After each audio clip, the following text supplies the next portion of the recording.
In this video, I really want to talk about springtime jig fishing. A jig is by far one of the best baits out there. In the spring, I do a few things different with a jig. I also want to talk specifically about what makes a good jig. There's a ton of jigs out there on the market, so what makes jigs stand out from each other? We're going to talk about that in this video. Now, I want you guys to know that this week is the Bassmaster Classic, the biggest tournament in bass fishing. So I've decided to do a big sale over on the Fin Fishing website. And if you see, I have this humongous giant tub of lures here full of more jigs, even some swim baits, a big jerk bait. I have this huge container, and anyone who buys something, whatever it may be, from the Fin Fishing website for the next week, during Classic Week, you are going to get a free mystery lure of some sort. So I've got a ton of free stuff to give away. Also, I have a bunch of used bait cast reels. Look, these are used, but they are all still in functioning condition. I know that these were $170 brand new, and I was gonna try to sell these on Facebook Marketplace. I just do not wanna do that. So I'm also gonna put some of these in some of those packages. So I think I have about 13 or 14 of them in here. So you may receive a reel. So all you gotta do, purchase something from down below. Also, I'm still running this sale on my sun shirts and the duck shorts. So if you guys purchase one of those things, you're gonna receive a free Buzzer Rocks Blood Stop formula. So I'm giving away a lot of free stuff this week. Anyways, I'm gonna leave some links down below in the description. Again, shopping at Fin Fishing is the best way to help support this channel, and I greatly appreciate it. All right, let's talk a little bit about fishing a jig. Like I said, a jig is by far one of the best baits to use throughout the entire year, but I use it an awful lot in the springtime. And I tell you what, one of the things that I've started to do a lot more I've done this for a long time really, is that I tend to use a lot more of the 3/8 size jigs in the spring. And the reason that I say that is that traditionally, I am typically like a 1/2 ounce, even a 5/8 ounce jig fisherman. I use a ton of the 1/2 ounce. I feel like that is my go-to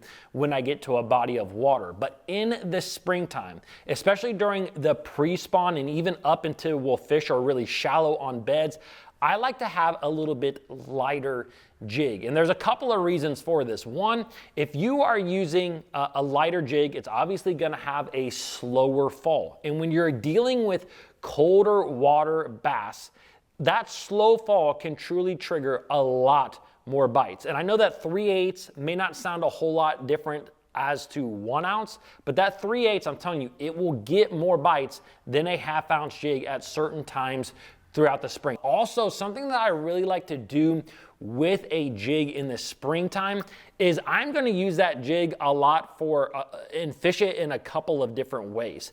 For example, I like to obviously flip and pitch a jig into cover, whether that's under a dock, in a laydown, in reeds and vegetation. But what I like to do a lot with jigs too is swim them. Swim them back to the boat, especially when you get kind of those slicked off, calm days and you want to be able to fish efficiently, kind of cover a lot of water. Sometimes your chatterbaits and your spinner baits don't always work the best when you have that calm water, and a swim jig can be really good. Now, if you have the opportunity to have one swim jig rod and have one flipping and pitching rod, that's great. But sometimes, especially like, for example, if I'm pond fishing, if I'm just going and I'm bank fishing, I like to pack the fewest things that I can. So picking up a jig that's 3/8 ounce, it kind of allows me to not only flip and pitch that thing into cover, but I also like to swim a 3/8 ounce jig. That's probably my favorite jig size to swim.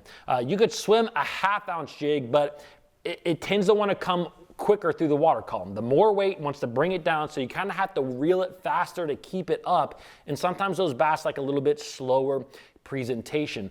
The other thing is that when the bass actually kind of set up to spawn, we'll talk about this in a little bit in a minute here, they don't always tend to bite jigs the best, although you can still catch them on them. But anyway, the best jig is typically a lighter jig when fish are actually on beds themselves. So I like to fish a lot of 3/8 ounce jigs during the spring. Now, typically I'm gonna fish this jig on 20-pound line. That's what I go with. You could probably go down a little bit to 15-pound if you wanted to, especially in specific situations. And if you're fishing primarily a swim jig, I've always preferred braid. But if you want, again, a good all-around setup that you can do a little bit of everything with, 20-pound fluorocarbon is probably my go-to. Now, when it comes to the trailer itself, one of my favorite springtime jig trailers is a good Zoom speed crawl. You could use a number of different trailers. I'm not saying that this is the only thing that I will use, but typically if I'm fishing in a little bit muddier water, I like a bait that has a lot of flap to it, kind of like a rage crawl, for example, or maybe even a chigger crawl by Berkley. But if I'm fishing in more clear water, I tend to like more of a chunk style trailer that doesn't have a lot of flap at all.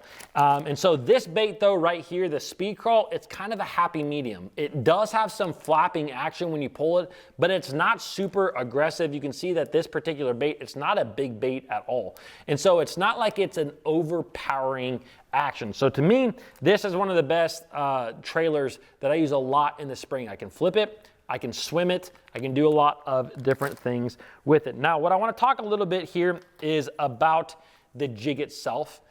Because I do think that picking out a good jig will only help you to get more bites out there on the water. And there's a number of really good jigs out there on the market. I mean, I have fished, for example, like a Strike King structure jig I've really liked.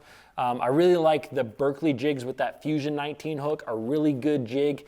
But over the last couple of years, probably my #1 jig has become the Outcast Tackle Cage Fighter jig. This jig right here is just bad to the bone. I've been really impressed by this bait. One thing that I really like about it, it has some you'll notice right as soon as you take this thing out of the package, the skirting material on it is thinner in diameter than most jigs. And it just, to me, when you see it in the water, it just has a lot of motion to it.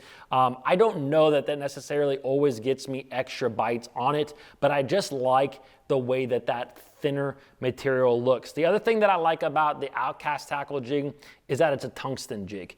This is a 3/8 ounce that I'm holding up right here. I should have got a 3/8 ounce lead one for you. It's probably double the size. Like it's a lot bigger head.